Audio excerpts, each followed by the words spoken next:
दोस्तों good evening, नमो नमः। आप सभी का एमएस क्लासेस 1 में मैं माला मैम हार्दिक स्वागत और अभिनंदन करती हूँ अपने इस चैनल में। दोस्तों आज का हमारा जो क्लास है पर्वों पे है, जो पर्व है यानी कि जो महाभारत के 18 पर्व है उसको लेकर हम उपस्थित हुए हैं। इसमें प्रश्न बनते हैं दोस्तों कि कौन सा पर्व, किस पर्व के बाद कौन सा पर्व आता है या किस पर्व में इससे क्या लिया गया, ऐसे क्वेश्चन बनते हैं। तो दोस्तों आइए हम देखते हैं 18 पर्वों का और उसमें जो है कुछ इंपॉर्टेंट क्वेश्चन बनते हैं उसको भी। ठीक है, तो आज हमारा जो है 18 पर्व है, तो महाभारत के 18 पर्वों के नाम। ठीक है, तो जैसे कि पहले पर्व का नाम है आदि पर्व, दूसरे पर्व का नाम है सभा पर्व, तीसरे पर्व का नाम है वन पर्व, चौथे का विराट पर्व, उद्योग पर्व। इस तरह से जो पर्व है इस तरह से है। तो कुल हमारा कितने पर्व है? 18 पर्व है, 1 से 18 तक पर्व है जो क्रम से याद होने चाहिए दोस्तों। ठीक है, कि किस पर्व के बाद कौन सा पर्व है। जैसे हमारा पूछ लिया कि द्रोण पर्व के बाद या कौन सा पर्व आता है, या द्रोण जो पर्व है वह कौन से क्रम का है, कौन सी संख्या का है। तो हमारा द्रोण पर्व जो है 7वीं संख्या के है। ठीक है, और कौन सा जो पर्व हमारा सबसे बड़ा है और कौन सा पर्व सबसे छोटा है, ऐसे क्वेश्चन हमारे पर्वों से पूछा जाता है दोस्तों। और किस पर्व से क्या लिया गया, किस पर्व में कौन सी घटना घटी है, क्योंकि किसी न किसी पर्व में घटना घटी है, कहानी है, युद्ध होता है, यज्ञ होता है। तो किस पर्व में कौन सा यज्ञ हुआ, किस पर्व में कौन सी घटना घटी, किस पर्व में जो है द्रौपदी का चीरहरण हुआ, किस पर्व में जो है पांडव वनवास गए और कहाँ वह वनवास गए, तो कहाँ पे वह रहे छुप कर, अज्ञातवास का जो 1 वर्ष था वह छुप कर कहाँ व्यतीत किए। यह सभी घटनाएं जो है पर्वों के अंतर्गत दोस्तों प्राप्त होंगे। ठीक है, तो जैसे हमारा पहला पर्व है आदि पर्व। कौन सा है दोस्तों? पहले पर्व का हमारा नाम है आदि पर्व। ठीक है, पहला पर्व है हमारा आदि पर्व। तो आदि पर्व हमारा क्या है? जो पहला पर्व है, जिसमें कि इसमें कहा गया है कि इसमें कोई श्लोकों की संख्या कितना है? 9000 श्लोक है इसमें दोस्तों। आदि पर्व में हमारा जो है अभिज्ञान शाकुंतलम जो आख्यान है वह प्राप्त होता है। और जो है पुरुरवा उर्वशी यानी पुरुरवा और उर्वशी का जो प्रेम कथा है, जिसको जो है लिखा गया है, वह किस पर्व में है? तो वह भी जो हमारा दोस्तों आदि पर्व में है। ठीक है, तो यह सभी जो घटनाएं हैं आदि पर्व में प्राप्त होते हैं। तो ऐसे प्रश्न होंगे कि शाकुंतलम जो अभिज्ञान शाकुंतलम किस पर्व से लिया गया है? तो आदि पर्व से। और किस पर्व में जो है पुरुरवा और उर्वशी की प्रेम कथा है वह प्राप्त होता है? तो वह भी हमारे दोस्तों आदि पर्व से ही प्राप्त होता है। ठीक है, तो ऐसे हमारे जो प्रश्न है आदि पर्व से प्राप्त होते हैं। ठीक है, और जो है आदि पर्व में ही दोस्तों धृतराष्ट्र और जो है गांधारी का विवाह होता है। और जो है धृतराष्ट्र कहते हैं गांधारी से 100 पुत्रों को जन्म देती है। क्या है? जो है द्रौपदी जो है गांधारी 100 पुत्रों को आदि पर्व में ही जन्म देती है। और गंधार और जो है गांधारी और धृतराष्ट्र का विवाह भी जो है आदि पर्व में होता है। उसके पश्चात जो है पांडु की जो पत्नी है माद्री, और जो है हमारी माद्री और कुंती है वह भी अब 5 पुत्रों को जन्म देती हैं। और जो है कौरव और पांडव की शिक्षा दीक्षा भी हमारे जो है आदि पर्व में ही होता है। यानी कि आदि पर्व में हमारा जो है धृतराष्ट्र और जो है गंधारी का विवाह होता है। गंधारी 100 पुत्रों को जन्म देती है। पांडु की पत्नी माद्री और जो कुंती है वह भी अपने 5 पुत्रों को जन्म देती हैं।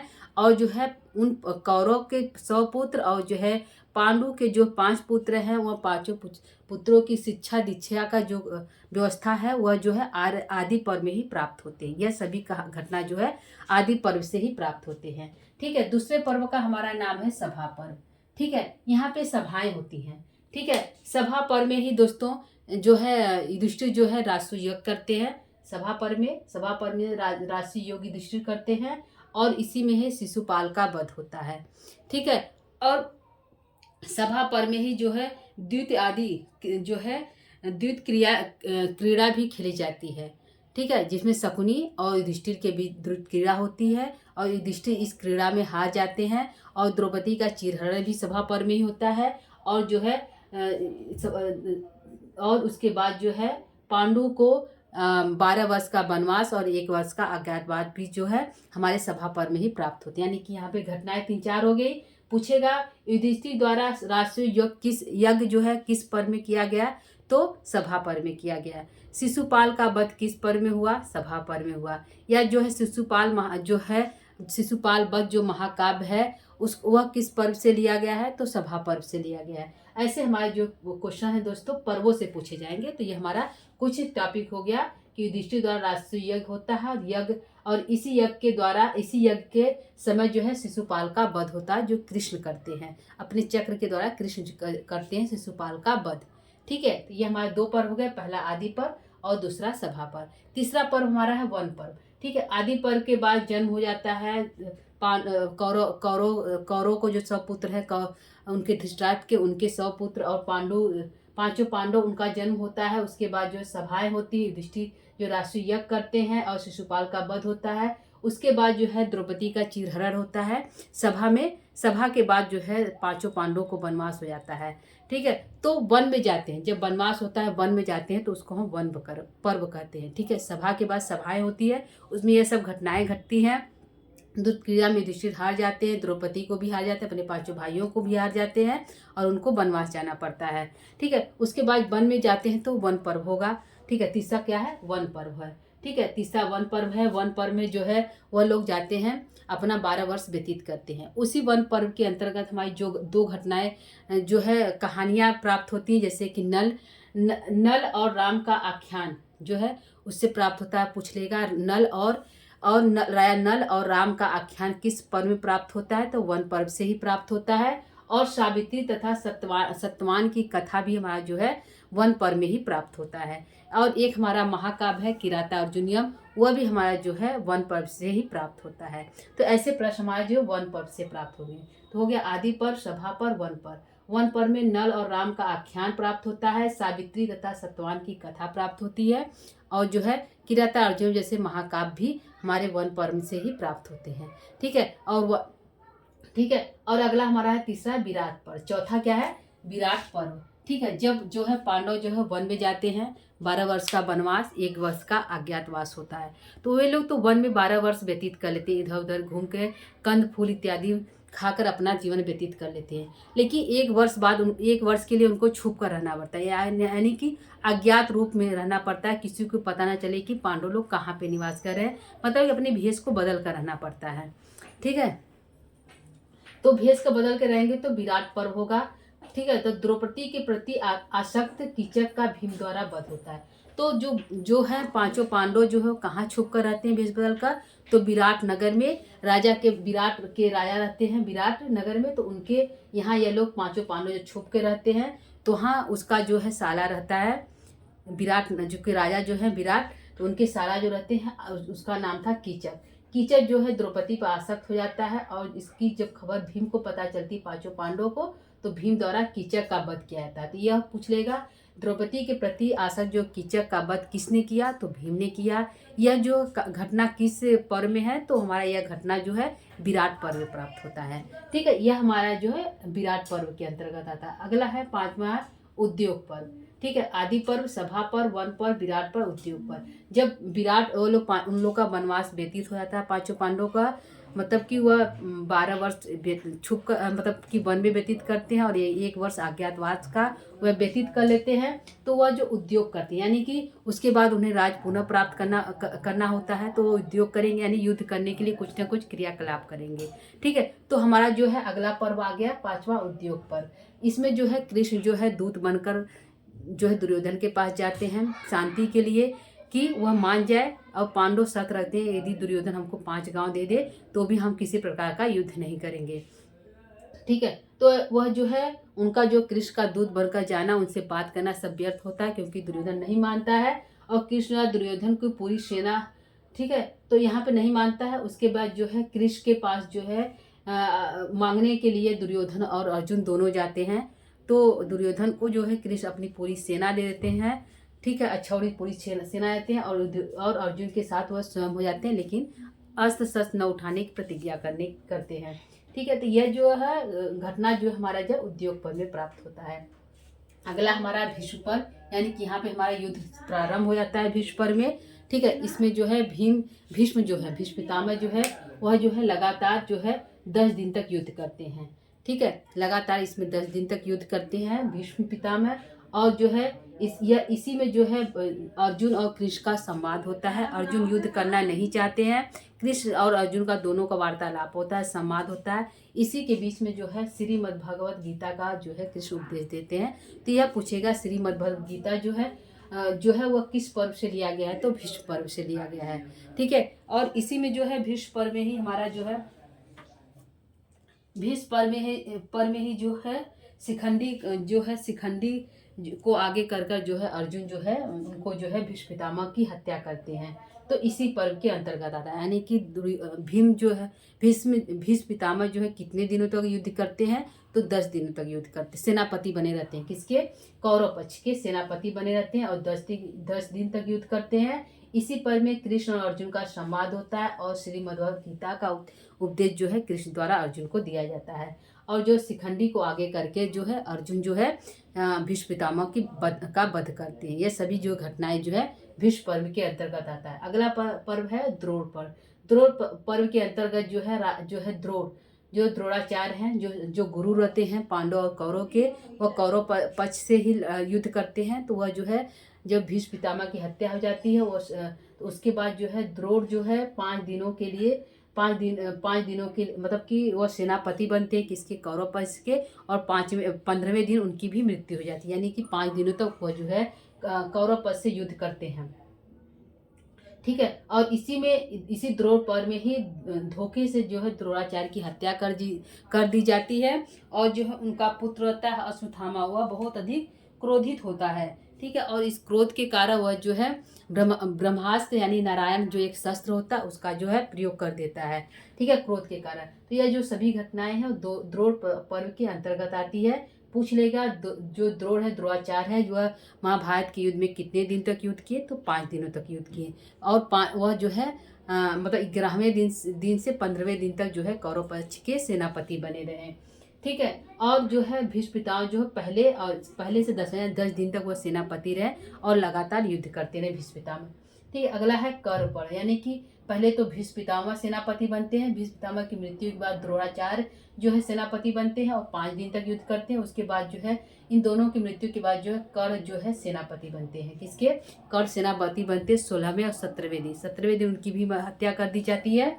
किसके? 16वें 17वें दिन कर जो है कौरव का सेनापति बनते हैं और जो है मध्य नरेश के राजा सल जो रहते हैं उनको अपना सारथी बनाते हैं, क्योंकि उनमें कुछ ऐसा विवाद हो जाता है जिससे कि वह जो है बदला लेने के लिए कर जो है उनको सल जो मध्य देश के नरेश थे उनको जो है अपना सेना जो है अश्वारोहण मतलब चलाने के लिए, घोड़ा चलाने के लिए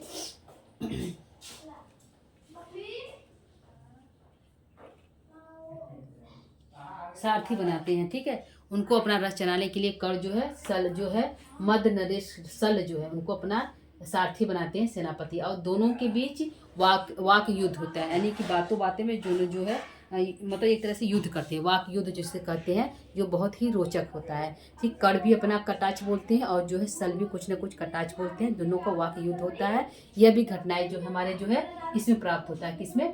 कर पर्व में। ठीक है, ये भी प्राप्त होती है। ठीक है, अगला जो है हमारा है सल पर्व।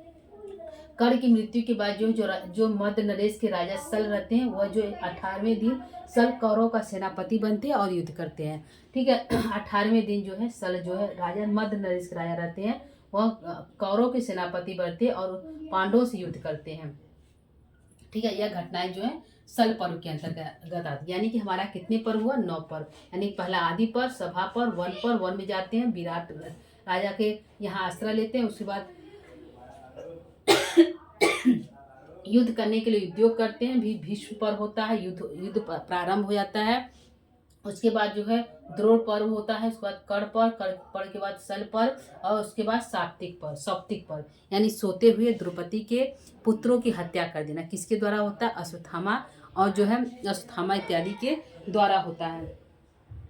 ठीक है, जिसमें जो होता है कृतवर्मा और जो है कृपाचार्य इत्यादि शामिल होते हैं, जो द्रौपदी के सोते हुए 5 पुत्रों की हत्या कर देते हैं और अश्वत्थामा को पकड़ लिया जाता है। उसके बाद जो अश्वत्थामा को पकड़ लिया जाता है पांडव द्वारा और उसके सिर की मणि को निकाल लिया जाता है। किसके अंतर्गत? सौप्तिक पर्व के अंतर्गत। सौप्तिक का अर्थ होता है सोते हुए, मतलब जब रात हो जाती है, पांडव लोग सो जाते हैं, उसी समय अश्वत्थामा जाता है और वो पांडवों के चक्कर मतलब को सोचता है कि पांचों पांडव सोए हैं, जबकि वहाँ उनके स्थान पे द्रौपदी के पांचों पुत्र सोए रहते हैं। उनकी हत्या अश्वत्थामा कर देता है। और जब पता चलता है, अश्वत्थामा को पकड़कर उसके सिर की जो मणि होती है, जो उसको जमजात प्राप्त होती है अश्वत्थामा को, उसको जो है कृष्ण द्वारा निकाल लिया जाता है। ठीक है, अगला हमारा होता है स्त्री पर्व। इसमें जो स्त्री इत्यादि विलाप करती हैं, और जो है इसमें जो है द्रौपदी जो है वो कुंती जो है बताती है कि कर्ण भी तुम्हारा पुत्र है। उनके जन्म की पूरी घटनाओं को बताते हैं, जिससे युधिष्ठिर बहुत ही क्रोधित होते हैं, और उन्होंने युधिष्ठिर जाति को श्राप देते हैं कि वह किसी भी बात को अपने अंदर छिपा कर आज के बाद नहीं रख पाएंगे। यानी कि युधिष्ठिर द्वारा स्त्री जाति को श्राप दिया जाता है, और गंधारी द्वारा भी कृष्ण के वंश के विनाश का श्राप इसी जो है हमारा स्त्री पर्व के अंतर्गत आता है। यानी गंधारी भी श्राप देती कृष्ण को कि जिस प्रकार तूने मेरे वंश का समाप्त कर दिया, उसी भी प्रकार तुम्हारा भी वंश समाप्त हो जाएगा। ठीक है, यह जो है स्त्री पर्व के अंतर्गत आता है। अगला पर्व हमारा है 12वां पर्व है शांति पर्व, यानी कि सबसे बड़ा पर्व है। और भीष्म के द्वारा जो है, क्योंकि भीष्म की मृत्यु नहीं होती, वो शैया पे शैया पे लेटे रहते हैं, तो पांचों पांडवों को युधिष्ठिर इत्यादि को उपदेश भी देते हैं, जो है इसी शांति पर्व के अंतर्गत। ठीक है, क्योंकि युद्ध करीब समाप्त हो गया है, स्त्री विलाप करने लगती, सभी रोते होते हैं, तो उसी प्रकार शांति पर्व होता है, सबसे बड़ा पर्व है। और भीष्म के द्वारा युधिष्ठिर इत्यादि पांडव जो जीवित रहते हैं उनको उपदेश दिया जाता है। अगला हमारा पर्व है अनुशासन पर्व। इसमें 10,000 श्लोक वाला यह धर्मशास्त्रीय उपदेश है। इसमें जो है धर्मशास्त्रीय उपदेश इत्यादि दिया जाता है, और इसमें 10,000 श्लोक है। ठीक है, अगला हमारा अश्वमेधिक पर्व। इसमें युधिष्ठिर द्वारा अश्वमेध यज्ञ किया जाता है। कौन से पर्व में? अश्वमेधिक पर्व होता है। अनुशासन पर्व के बाद जो है हमारे पर्व, अगले पर्व का नाम है अश्वमेधिक पर्व, यानी कि अश्वमेध यज्ञ किया जाता है। किसके द्वारा? युधिष्ठिर किया, यानी कि युधिष्ठिर ने महाभारत में 2 यज्ञ किया, एक राजसूय यज्ञ और एक है अश्वमेध यज्ञ। ठीक है, 2 यज्ञ जो युधिष्ठिर ने किए। अगला हमारा आश्रम वार्षिक पर्व।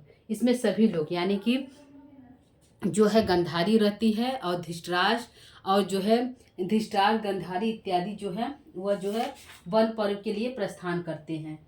ठीक है, किसके लिए? वन पर्व के लिए जो है वह लोग कुंती, गंधारी, विदुर, ठीक है, धृतराष्ट्र रहते हैं, गंधारी रहती है, कुंती रहती है, और विदुर जो रहते हैं वह जो है आश्रम वार्षिक पर्व यानी आश्रम में प्रवेश कर जाते हैं। ठीक है, जब आश्रम में प्रवेश कर जाते हैं, यानी 75 वर्ष के बाद हमारे आश्रम प्रवेश होता है, तो सभी जो है धृतराष्ट्र, गंधारी, कुंती और जो विदुर रहते हैं वह सभी जो आश्रम पर्व में प्रवेश कर आश्रम की ओर चले जाते हैं। ठीक है, तो यह जो पर्व है आश्रम वार्षिक पर्व कहा जाता है। ठीक है, अश्वमेध यज्ञ के बाद आश्रम वार्षिक पर्व हुआ। अगला हमारा हुआ मौसल पर्व।